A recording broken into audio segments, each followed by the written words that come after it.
We got two here.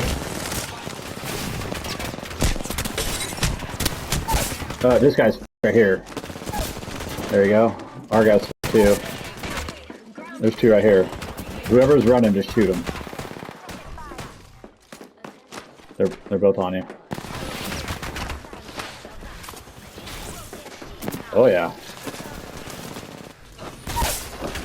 Oh, you bitch.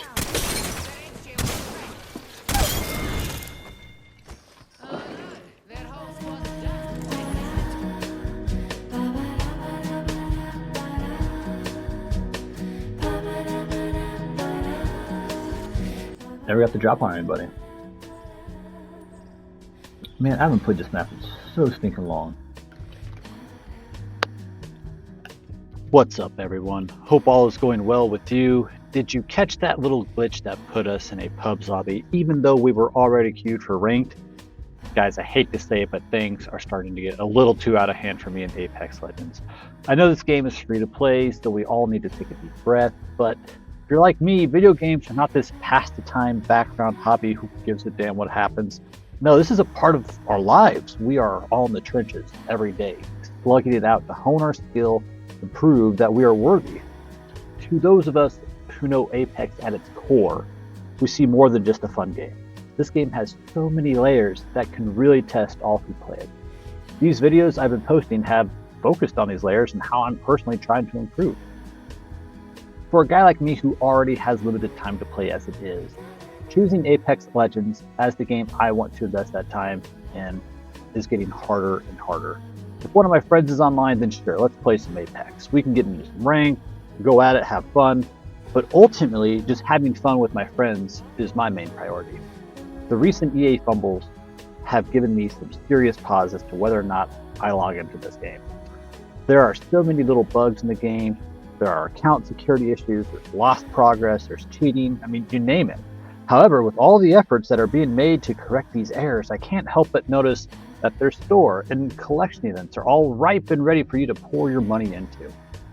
Again, the game is free to play, and they need to make money in order to continue to develop it. There are ways that they can go about making money that will make the player base more engaged and possibly reduce the amount of cheaters we are seeing today. I recently watched a video by Scrappy where he said he is hanging his hat up on solo queuing each legend from bronze to masters, and he gives really good points as to why. I posted a link to his video below. Scrappy is far above a way better player than me, and I don't want people to think that I'm drawing any comparison between his content and mine. He is an educated and experienced player, and if he's having the same issues I'm having, then wouldn't it be silly for me to not to listen to his message? My hope for Season 20 was to casually play ranked and see how far I could go. I wouldn't commit any extra time to give this illusion that I was a better player than I am, but when I played, I'd be playing the legends that best suited my playstyle and support and communicate with the group to the best of my abilities. I really just wanted to provide the perspective of an average player, and perhaps I've done that. Each week has been a painful and frustrating struggle to the point to where I'm no longer enjoying the game. And maybe this is the same experience every average solo queuer will have when playing ranked. So like Scrappy, I'm going to stop the solo queue grind. I'll continue to play pubs and ranked with the legends I want to play, but ultimately, when I have time to play, I'm going to play the game I want to play, whether that is Apex or not. I hope you guys enjoy today's video. Unfortunately, it's not ranked because there's a weird glitch that puts you into a pubs lobby if you're not paying close enough attention. Very frustrating because this would have been a nice boost through ranked progression. Oh well, thanks for watching. Remember to like and subscribe, and I'll see you all in the Outlands. Is this open down here? Were you down here earlier? Okay. Yeah, do it. Thanks for taking the time to listen to that lengthy intro. Just had a couple things I want to get off my chest. We landed at Atmos Station, as you saw. We engaged with a couple of teams. I was able to get a knock, and our teammate got knocked. Thankfully, I was able to grab his banner with Crypto's drone, which is so convenient to have. Really just little things like that makes me want to continue to play this guy. Which one? What? Over here? You'll notice throughout this game we are playing very cautiously, very passively, and it's funny because even though it's obvious that we're on a completely different map than what the ranked map rotation is, we still feel like we're playing ranked. So we're not playing aggressively. We're just trying to make calculated decisions. 29. This team is one of the teams that downed our Mirage, and they have been pushing us. Not keep moving. But we can And we are holding them off. We're not trying to fully engage them. They're playing pretty smart, hopping off that zip rail before getting hit by my EMP, Yeah. which I was trying to hit them with to keep them from pushing us even harder. My EMP only stuns you. But knowing that this Your shield. gunfire is probably going to draw a hoping third that they party, would've I'm talking with ran my right into teammate it. It was too, hard to see because I was trying to like hide and do it. trying to get my teammate to continue to rotate with me. Let's go. Let's go left.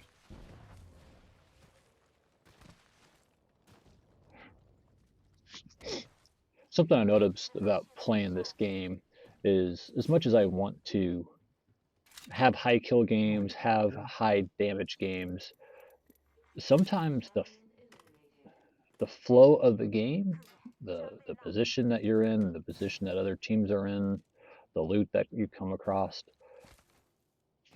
it may not allow you to have those kinds of games. We aren't trying to avoid people. We are just trying to get into the next zone, get a spot that we can occupy and stay safe with. But we are just not coming up to anyone. And what I'm noticing is that on those games where I do try to go force a fight, or I do try to make something happen that is kind of outside of what is just kind of like, I hate to say it, but like the fate of that game, I end up losing. So in those games where I feel like you try to force a round peg through a square hole, as much as I want to get more kills, to get more RP, to get better placement, it may just not be in the cards for that game. And the best that you can do is just stay in the game as long as you can to hope for some better in-game results.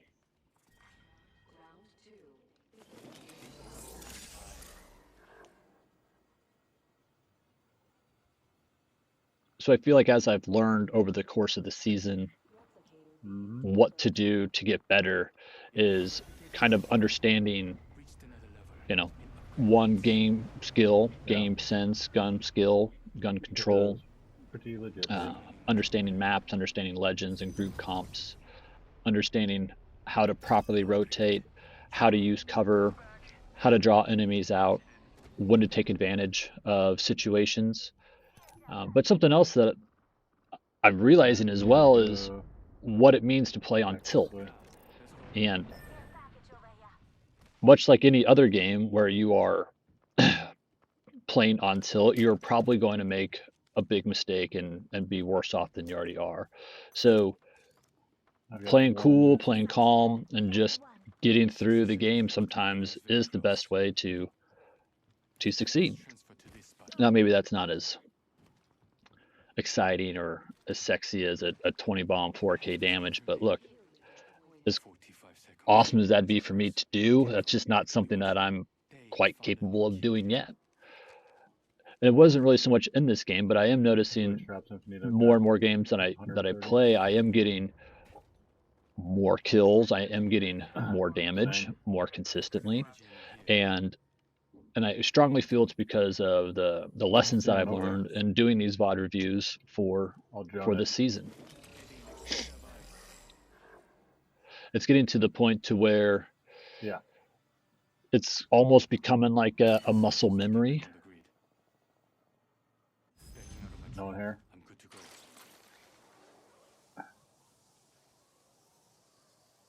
Do you like him?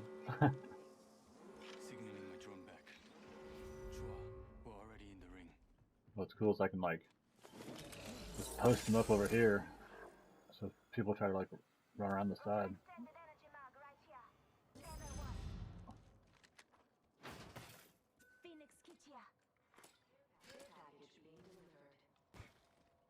Yeah, they dropped the care package. I could probably use some like. I could use some heals.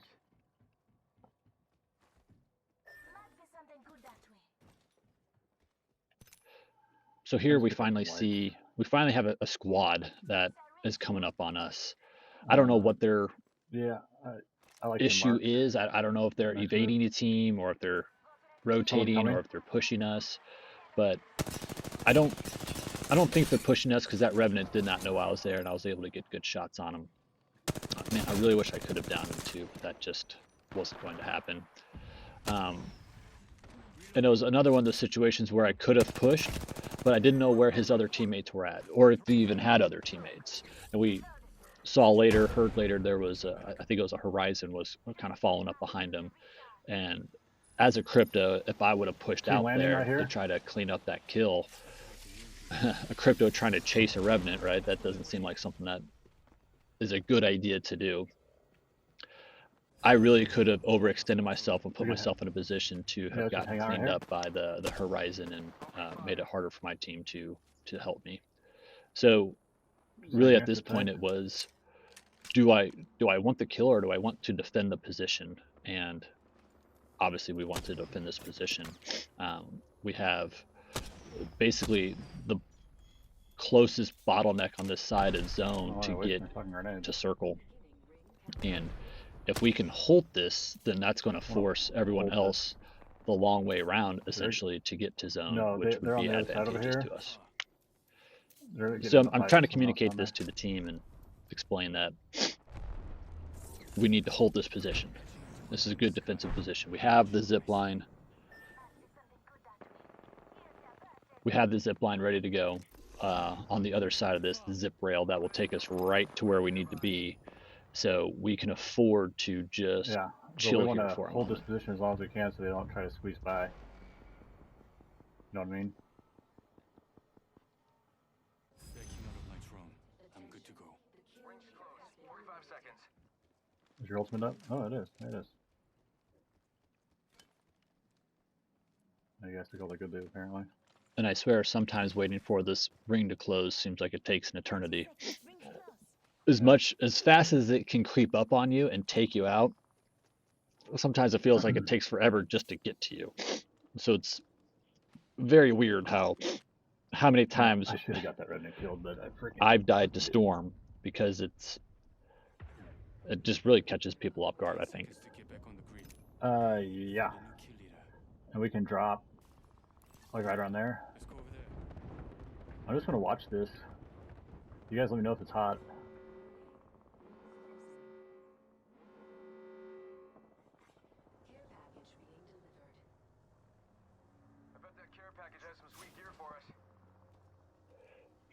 So we make this good push, or not push. We make this good rotation over to. I think this is called Terraformer over here. And you know, we hear gunfire in the distance. Earlier when I was using the drone, I know the teams are coming up this way, so we have a kind of like a good like flanking position here. And I know that we just need to work our way to high ground. We can hear people up here shooting, so we know that there's a team up here and their attention's focused the other way. So I make the call to push this team up here, or at least 2 teams over there. Try to get a position on this team up here. Yeah, we could try to take this position. They're sending down a replicator. I kind of do. Just because this team might be trying to overlook to those guys. The ring is close. 60 seconds left. So if we can catch these guys unawares, I got my EMP ready. A critique I would like to make on some of this gameplay is maybe at the beginning of the match, talking with my teammates about what pushing means. Because I just jumped up there, I saw that there's a team up there, and I'm like, all right, guys, I'm going to hit them with the EMP. And with this ability, I mean, once this goes off, you got to be on their asses to follow up with damage. and these guys are not even close to being in position to deal damage. They're both trying to go up the same spot on the wall because there's a ladder there, which you don't need to use the ladder. It just for visual effects, and they're both knocking each other off the wall. So that was just kind of like a silly little thing that they had dealt with there. And I don't know what was going on with the Mirage here and how the hell he got way down there to get himself knocked. That was really kind of weird. He should have been, you know, up here on this platform, maybe kind of in this position we're currently at, providing damage while me and the Lifeline were up at height shooting down at him. But that Lifeline has just basically been, or that Mirage has basically, not been much of a team player this entire game. I'm not trying to be a dick and punch that guy. I legitimately thought that Mirage was the other team's Mirage that I downed, and I was trying to kill him so that I could get ammo from him if he had light ammo. And I just didn't realize that he swapped places with the other Mirage. And also, I cracked this guy and was trying to push him, not realizing that the third party actually downed him for me. So I went out there and took unnecessary damage. And this last part is a little frustrating as well. We should have been better communicating. I really wanted to go down the hall towards circle to where we would have maybe a more defensible position. These guys have high ground and they have cover to come down to where we're at. And so I'm trying to rotate down this hallway, but my other teammate's saying he wants to play up top here. And he's firing, he gets caught out, and now we're down a teammate, and I haven't been able to do anything. And so that little mistake right there is what cost us the game. I wouldn't necessarily say it was his fault. We should have been communicating better in advance to get all that figured out. But, you know, I do my best here. I'm literally one shot away. I don't know where this guy's at. I'm asking for a ping, and that Loba just gets around and gets the best of us. Oh, almost had that. But, you know, all in all, not a ranked game, but definitely improving, definitely getting better, definitely making smarter decisions, and strongly feel it's because it's a ladder view. Let me know what you think, and hope to catch you on the next one.